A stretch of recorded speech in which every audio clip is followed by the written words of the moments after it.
Guessing some of you guys will be wondering what color I'm going for. It is satin blue. I'm going to start with this Fender here. Wish me luck, it's my first time. Apologies everyone, as I didn't film this bit when I first put the wrap on.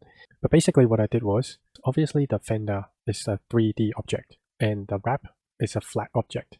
So what I had to do was actually stretch it quite a little bit with heat over right where the wheel arch is, because otherwise it's going to take the material off from the other areas and it will be a really big stretch as you go towards the indicator and the lower part of the fender as well. There was a decent pull in order to get that shape, and that's why you can see all the loose wrap is all bunched up together. I had to stretch the wrap in order to fit. Alright, I've started doing a wrap. You can see there are a few small bubbles here and there, and unfortunately I accidentally ripped the wrap here, so I am most very likely gonna have to redo this, but I'm gonna keep going, and in the end if I do have enough I'll redo it. But yeah, you can see there are some imperfections along the way. Let's keep filming and you'll be able to see how I go. Alright, so here I'm just going to play the video at a high speed and I'm just going to comment on what I'm doing. So right there you can see I'm heating up the film and stretching it over the wheel arch, as mentioned earlier, and every time I get a bit of a bubble I would pull the wrap off back a little bit and then make sure I try my best to remove any bubbles and also any pinches along the way. One thing that I've also found is it's a lot easier using just my thumb or my fingers to do the wrap rather than using the squeegee all the time, because that way I don't know if it's actually a feel thing or what, but I actually found it easier. So right now the wrap has reached the indicator, the fender indicator. You can take it off, but I have decided to leave it on. And some professionals, when they do this, they actually use masking tape to tape over the indicator in case you cut into it. But I was just being extra careful, and you can see I'm making a hole and trying to stretch the wrap over the indicator using some heat to help me do that too. One thing I have found too is when it comes to hard edges, like pushing the wrap against the indicator here, it is easier to use the squeegee.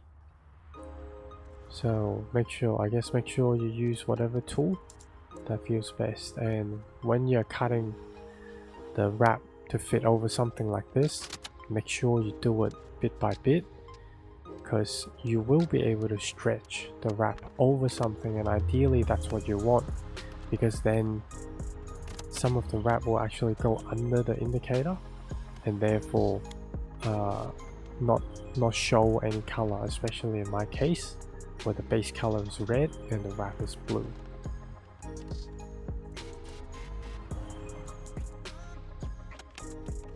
So you can see there's actually quite a bit of tension there right where my thumb is, so I have to stretch the wrap over the wheel arch and then into that area right under the indicator, giving it a bit of heat. So this time it's not to stretch it, but instead to remove some of the wrinkles that are existing in the wrap. So wraps kind of have like this self-heal ability when you haven't actually damaged it and you've just created some creases or whatnot. Give it a bit of heat and it'll go back flat again.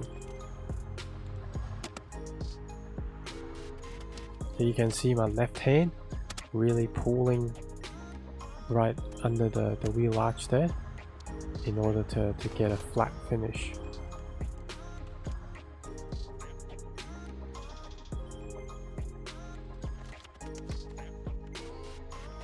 So once again, using the heat to remove any wrinkles in the wrap.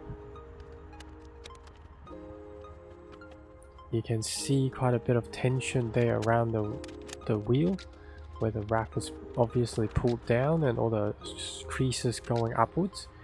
So yeah, that's obviously a stretch right there. At the end, at the bottom, there's not much tension anymore. And most of the time when you have, there you go, a relief cut to relieve a bit of the pressure. And there must have been a little bubble there as well. That's why I lifted up the wrap, heated it to get rid of the bubble or the ring or the pinch.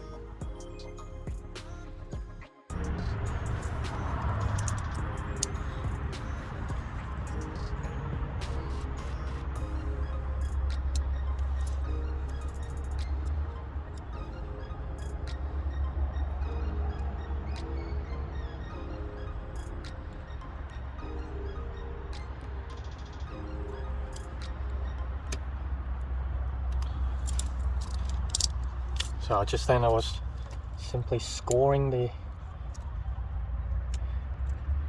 wrap, so I wasn't actually cutting it, so that way I don't leave a cut mark on my trim.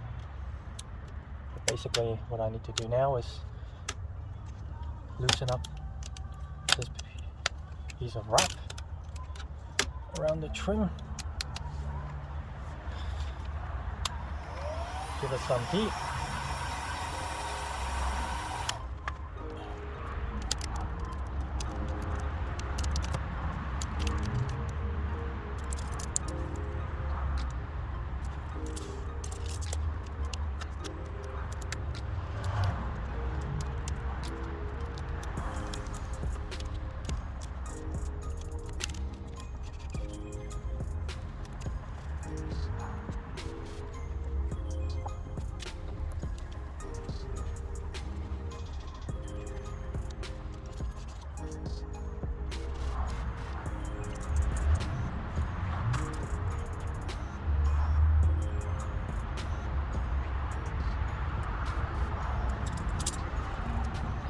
Once again, I'm literally scoring the film and I'm trying to peel it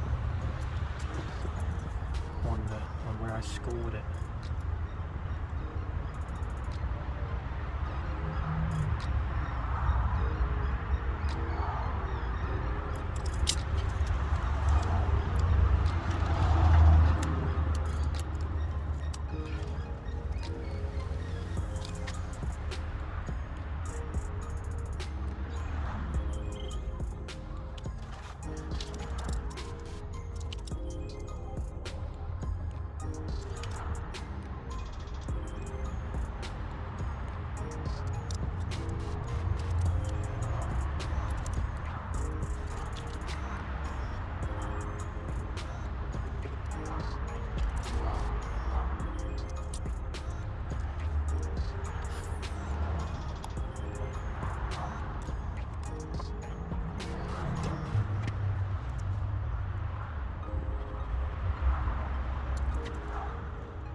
I need a little bit of glue, extra glue there. A bit there as well.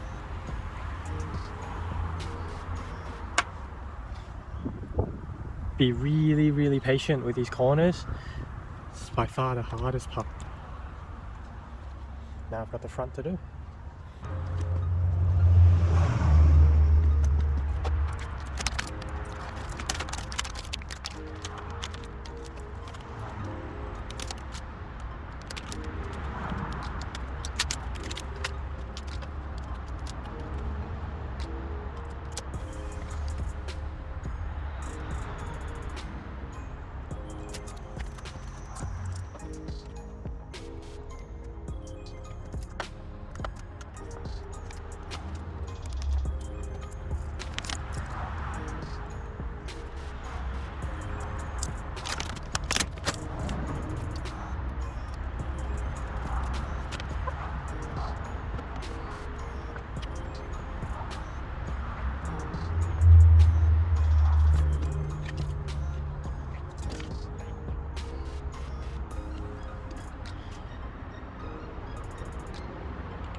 So there you go everyone, there's the left hand fender done. It took me approximately 1.5 hours to get this done, and if I was to do it again I would just say make sure you be patient, use heat, try to stretch around the wheel arch, that's where it needs to be stretched the most, and yeah, just take your time. If you stuff it up or if you rip it like I did, you might have to redo the whole thing, and it's definitely a lot of work. And around the corners, be really cautious of one, not cutting into your paint, and two, not cutting too much. In person you can definitely see right where the fender meets the A pillar, there's a little bit of red that is coming through. So I hope you guys like this first video of my wrapping, and unfortunately from here on out it's actually getting worse. So stick around if you want to see how I go trying to do the recorder next. Cheers guys! If you like this video, make sure you give me a thumbs up, give me a comment, or share my video please. Thank you very much.